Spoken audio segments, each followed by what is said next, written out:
Hello दोस्तों, सभी का स्वागत है एक और नई वीडियो में। आज का पहला प्रश्न है, मनुष्य में लार ग्रंथियों की संख्या होती है। तो मेरे प्यारे बच्चों, इसका आंसर होगा 3 जोड़ी।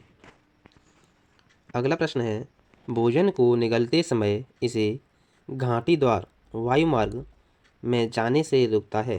तो कौन रोकता है? एपिग्लोटिस।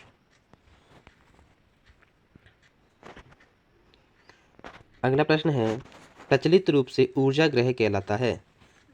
तो इसका आंसर होगा माइटोकॉन्ड्रिया। दाएं निलय से अशुद्ध रक्त किस अंग में आता है? तो किस में आता है? फेफड़ों में आता है। अगला प्रश्न है, पल्मोनरी शिरा रक्त लाती है।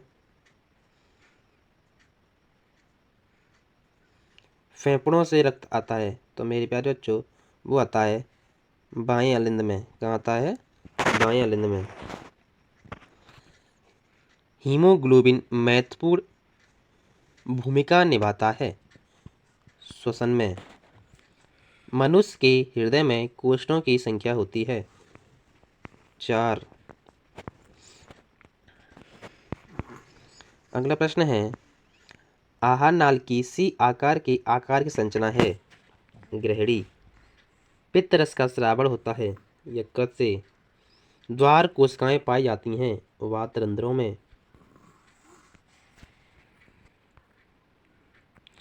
अगला प्रश्न है, मनुष्य में प्रमुख उत्सर्जी अंग है वृक्क। बोमेन संपुट भाग है वृक्क नलिका का। ग्लाइकोजेनेसिस क्रिया में बनता है ग्लाइकोजन। मनुष्य में वृक्क एक तंत्र का भाग है जो संबंधित है उत्सर्जन।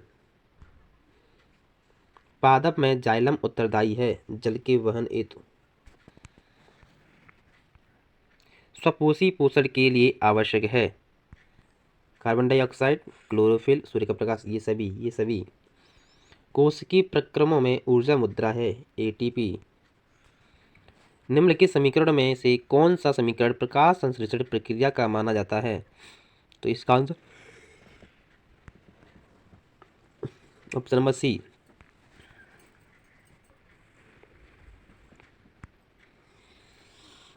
यकृत स्रावित करता है पित्तरस। पादपों में वायु प्रदूषण कम करने वाली प्रक्रिया है प्रकाश संश्लेषण। यूरिया का निर्माण होता है यकृत में।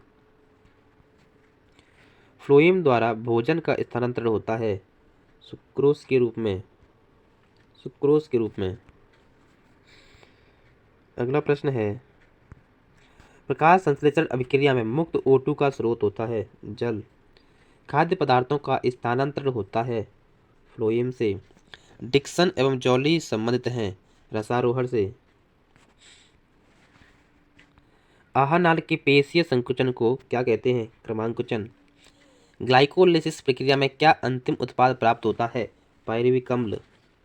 ग्लाइकोलिसिस की प्रक्रिया संपन्न होती है माइटोकॉन्ड्रिया में। पौधों में प्रकाश संश्लेषण द्वारा भोजन का निर्माण होता है पत्ती में। प्रकाश अभिक्रिया होती है हरित लवक के ग्रेना में। हरित लेवा के स्ट्रोमा में कौन सी क्रिया होती है? अप्रकाशीय अभिक्रिया। रक्त का लाल रंग किस पदार्थ की उपस्थिति के कारण होता है? हीम। रुधिर के कितने समूह होते हैं? 4। गर्मियों के दिनों में किस कारण दोपहर में पौधे मुरझा जाते हैं? तो बाष्पोत्सर्जन की अधिकता के कारण। जठर स्रावित होता है आमाशय में।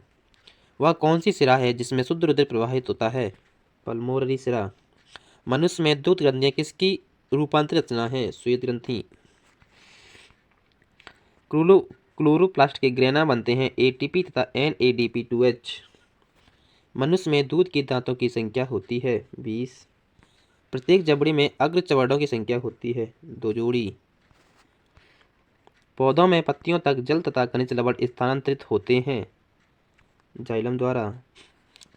ऊर्जा की मुद्रा है एटीपी। मनुष्य में ग्रास नाल की लंबाई होती है 25 से 30 सेंटीमीटर। लसिका में नहीं पाए जाते हैं लाल रुधिराणु। केवल जल में घुलनशील होता है विटामिन सी। एटीपी तथा NADP2H का निर्माण होता है क्लोरोप्लास्ट में। वह प्रक्रियाएं जिनमें जटिल कार्बनिक और सरल अणुओं में टूटते हैं अपचयी प्रक्रियाएं। चर्मदाह या पेलाग्रा रोग निम्नलिखित में से किस विटामिन की कमी से होता है? Vitamin B5। क्लोरोफिल अवशोषित करता है प्रकाश ऊर्जा को। निम्नलिखित में से कौन विषमपोषी नहीं है? Money plant. मूत्र निर्माण होता है वृक्क में। लार में कौन सा एंजाइम पाया जाता है? एमाइलेज। वह जैव प्रक्रम जिसके द्वारा हानिकारक पदार्थों का निष्कासन शरीर से होता है कहलाता है उत्सर्जन। अगला है, प्रकाश संश्लेषण के दौरान निम्न में से कौन सी एक क्रिया नहीं होती? ग्लूकोज का पारविक अम्ल में विखंडन। किण्वन के बारे में निम्न में कौन सा कथन सत्य नहीं है? यह क्रिया माइटोकॉन्ड्रिया में संपन्न होती है। अगला प्रश्न है, पौधों में जड़ों द्वारा अवशिष्ट जल एवं खनिज लवण का परिवहन किसके माध्यम से होता है? फ्लोएम। स्वस्थ मनुष्य में सामान्य रक्तदाब होता है 120/80। जटिल ग्रंथियां पाई जाती हैं आमाशय में। प्रकाश संश्लेषण के दौरान क्या नहीं संश्लेषित होता है?